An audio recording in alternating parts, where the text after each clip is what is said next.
and welcome back to Live at 4:30. Wisconsin expected to be one of the top 3 or 5 battleground states in 2020, and no one knows that better than Chuck Todd, moderator of Meet the Press. We are excited to have him in our studio. Welcome to Milwaukee. You're here tonight because the Milwaukee Press Club is honoring you for your work.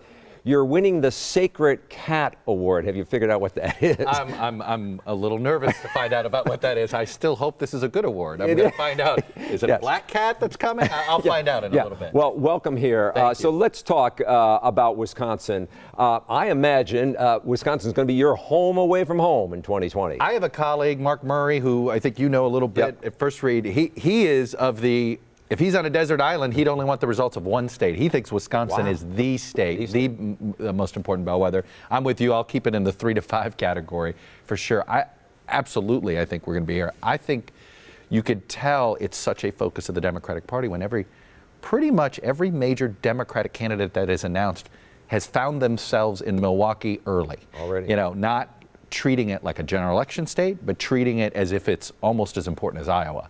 And, you know, you're close enough to Iowa, but they're all trying to send the message. We're not going to do what Hillary Clinton did. We're not going to forget Wisconsin. And one of the reasons you think the DNC, Democratic National Committee, picked Milwaukee? The reason.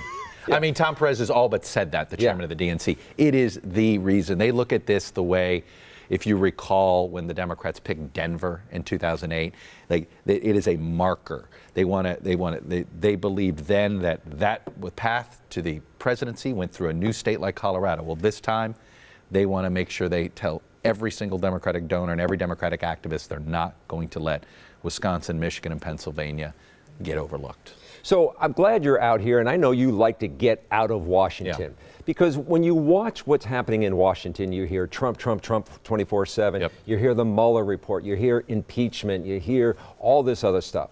When you get to Iowa, when you travel around, is that what voters are focused on? So, you know, we have reporters, as you know, this year out even earlier than ever.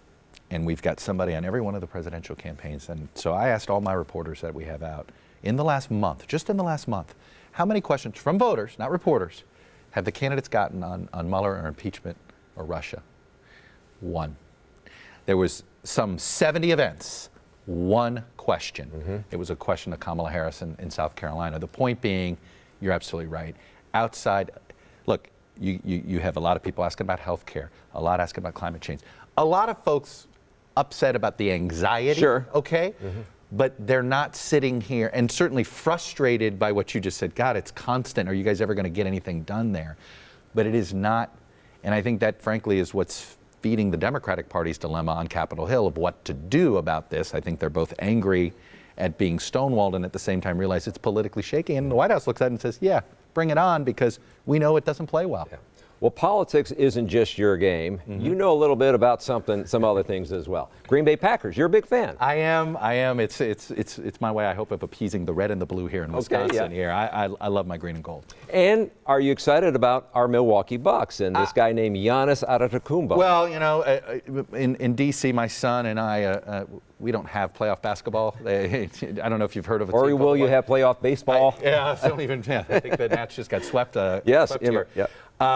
So we are on the Giannis bandwagon, but the real reason is because I have brainwashed my son to realize that Aaron Rodgers, greatest quarterback ever to play the position. That's not brainwashing. And since Aaron Rodgers is a part owner of the Bucks, he's all in. That's a win-win. That is a win-win. That's what they call a win-win. He is out there saying, fear the deer. Yeah, great to hear.